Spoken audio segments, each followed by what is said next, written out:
There's no feeling more intense than starting over. If you deleted your homework the day before it was due, as I have, or if you left your wallet at home and you have to go back after spending an hour in the commute. If you won some money at the casino and then put all your winnings on red but it came up black. If you got your best shirt dry cleaned before a wedding and then immediately dropped food on it. If you won an argument with a friend and then later discovered that they just returned to their original view. Starting over is harder than starting up. If you're not ready for that, like if you've already had a bad day, then what you're about to go through might be too much. Feel free to go away and come back. I'll be here.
Alright, thanks for coming with me on this trip.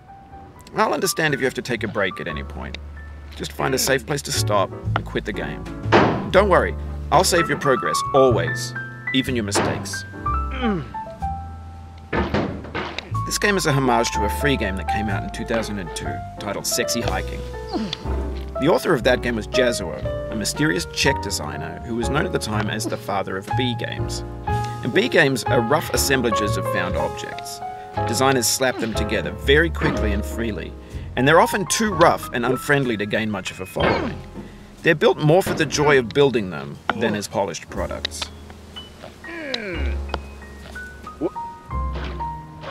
In a certain way, Sexy Hiking is the perfect embodiment of a B game. It's built almost entirely out of found and recycled parts, and it's one of the most unusual and unfriendly games of its time. In it, your task is simply to drag yourself up a mountain with a hammer. And that act of climbing, in the digital world or in real life, has certain essential properties that give the game its flavor. No amount of forward progress is guaranteed. Some cliffs are too sheer or too slippery, and the player is constantly, unremittingly in danger of falling and losing everything. Anyway, when you start Sexy Hiking, you're standing next to this dead tree that blocks the way to the entire rest of the game. It might take you an hour to get over that tree, and a lot of people never got past it. You prod and you poke at it, exploring the limits of your reach and your strength, trying to find a way up and over. And there's a sense of truth in that lack of compromise. Most obstacles in video game worlds are fake. You can be completely confident in your ability to get through them once you have the correct method or the correct equipment or just by spending enough time. In that sense, every pixelated obstacle in Sexy Hiking is real.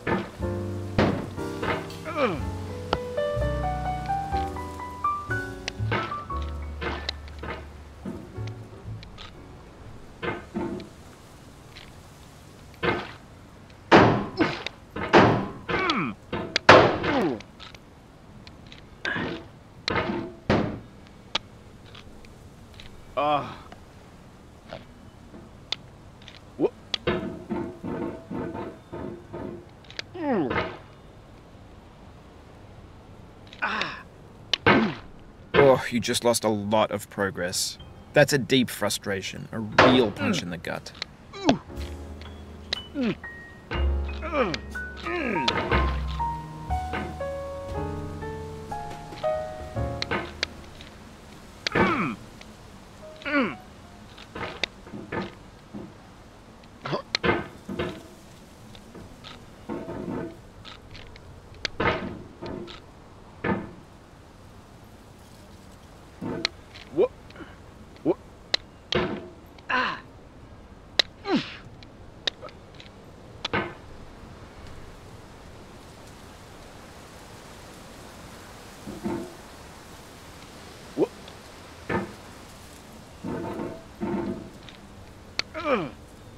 The obstacles in Sexy Hiking are unyielding, and that makes the game uniquely frustrating.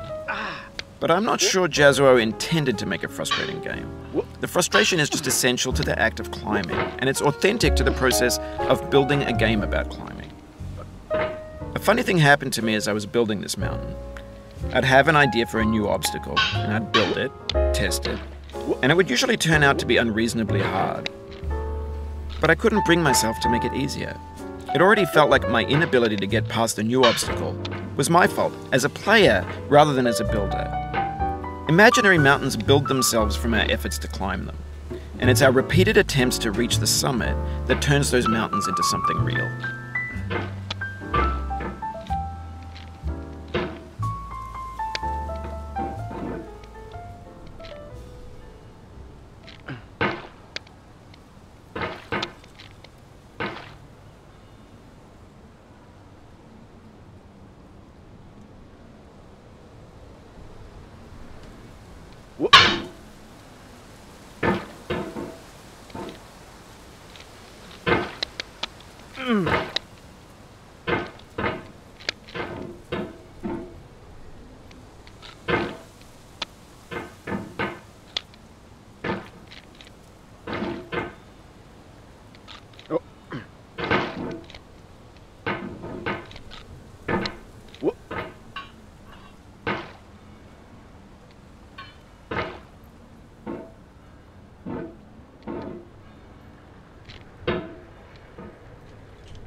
When you're building a video game world, you're building with ideas.